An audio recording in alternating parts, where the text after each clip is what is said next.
abakulu e Buganda nti kikyusizza nnyo ku muvubuka wa leero nti people who were reckless before have now tried to value life. And I commend the Buganda Kingdom for that, because indeed you have fought a war that no one has fought. And initially people had lost a way and had lost hope.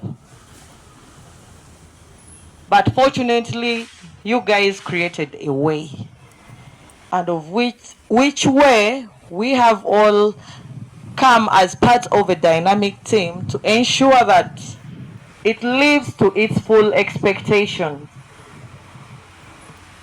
Gabaganda, Kura Buganda, wetwagambye jjajja ntumugana jjajja tusobola kulekerera ffe byaffe bya Buganda gye tusibuka si bya bufuzi nga bulijjo abazzukulu balina okukiika embuga ate era bajje twetabe mu misinde eja kabaka waffe Mwenda Mutebi. N'asalawo n'agamba tewali buzibu era tuzze okuleeta okujja okukima kits okulaba nti tuparticipatinga mu misinde gy'omwaka guno, Men for Good Health to Save the Girl Child and the Fight to End HIV.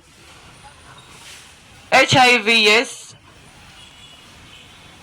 for the good of a girl child, because the girls become reckless because they need money faster. They need quick money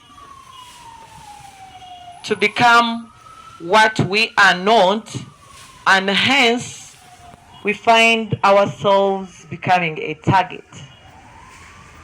So if there is a way to protect the male child, we would have saved the girl child. So I think this was so thoughtful of you.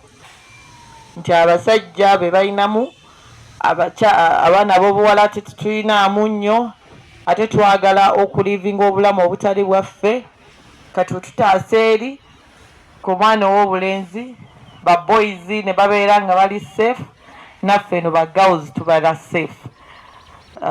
Tugenda kufunayo kits za 15M kuri abazzukulu b'eggwanga ate abazzukulu ba His Excellency Kaguta Museveni. President agenda okulayira soon next month.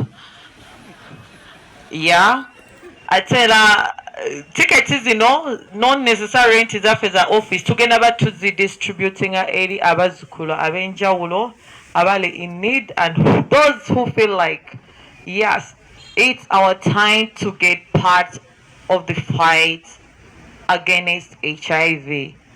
Katikiro osimbyewo nnyesira ne kojange omulungi banange nze neeri gye munjeregerera gye munvumira gye mundabira ku ki nze Deputy Katikkiro kojja wange Deputy Katikkiro kojja wange. So mbasaba bwenna n'aba ab'ebyobufuzi abalala tubadde tulina kuba kyankwanzi naye sinnagenda olw'ensonga eno gye twasazeewo tubeere wamu ku lwa Buganda, ku lwa Baganda, ku lwa omwana ow'obulenzi n'ow'obuwala okakasa nti tusigala tuli wamu. Saba Mukama Katonda atuteremu obwangu olunaku olwo n'enkuba Katonda agikuwaakirire tonnya olw'eggulo tubeere nti nno tugyetabamu mu mirembe mu nkola ey'okukuuma eddembe nga we tulinda President waffe His Excellency Kaguta Museveni omupya agenda okulayira era nga we tumubanja kubanga abazzukulu ba Museveni bazzukulu ba Kabaka wa Buganda kubanga yazzukuza abazzukulu bonna si mu Buganda mukka wabula mu Uganda yonna. Mwebale nnyo, mwebalire ddala. Saba Mukama atteremu obwangu. Allahumma amin. Assalamu alaikum wa rahmatullahi wa barakatuh. Nyabo ssentebe w'abazzukulu okuva mu Office of the National Chairman NRM. Mkamwanyi Katikkiro banaffe ab'Antake Bakery nabo baguze emijoozi 10.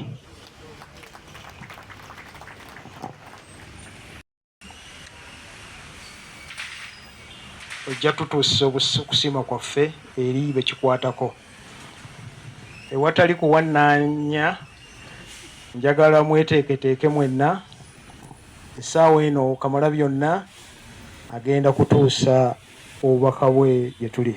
Mukama wange Kamalabyonna.